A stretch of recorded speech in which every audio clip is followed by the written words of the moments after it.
एक गांव में रमेश नाम का लड़का रहता था। उसे चित्र बनाने का बहुत ज्यादा शौक था। वो जमीन पर नुकीली पेंसिल से चित्र बनाता रहता था।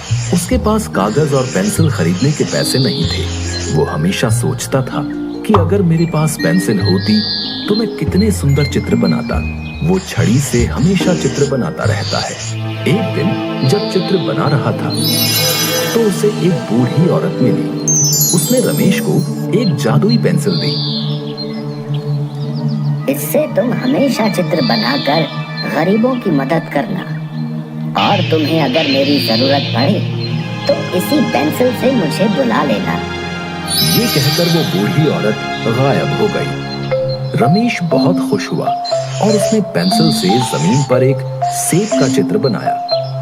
वाह, क्या छड़ी है! अचानक ही वो सेब असली हो गया। फिर उसने एक बिल्ली का चित्र बनाया और देखते ही देखते वो भी असली बिल्ली बन गई। ये क्या? ये तो एक जादुई पेंसिल है। बहुत बहुत शुक्रिया बूढ़ी अम्मा, आपकी ये बात मैं हमेशा याद रखूंगा।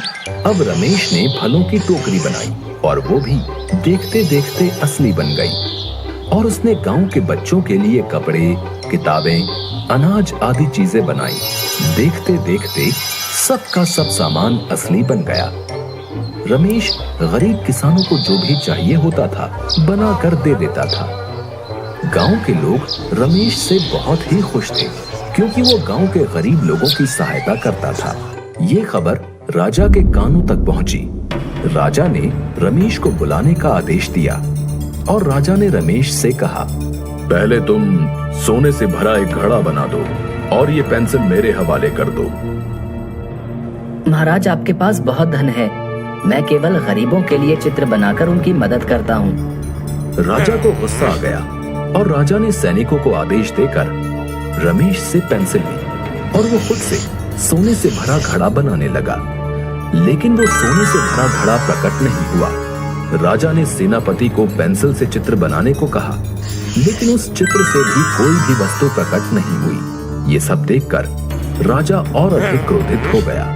सुनो रमेश, जैसा मैं बोल रहा हूँ वैसे चित्र तुम्हें बनाना ही पड़ेगा, नहीं तो मैं तुम्हें कारागार में बंद कर दूंगा।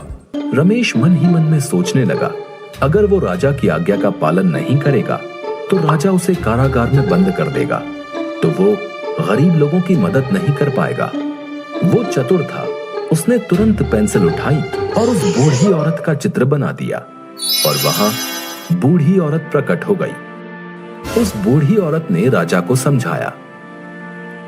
प्रणाम महाराज, सच कहूँ तो आपके पास धन की कोई कमी नहीं है, लेकिन वाकई में जो गरीब है रमेश, उनके लिए ढेर सारी खुशियां लाने का काम कर रहा है।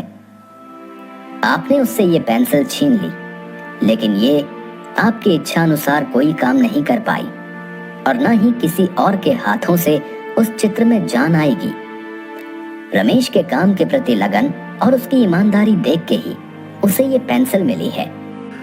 राजा को अपनी गलती का एहसास हो गया और राजा ने रमेश और बूढ़ी औरत से माफी मांगी और फिर बूढ़ी औरत वहां से गायब हो गई। राजा ने रमेश का सम्मान किया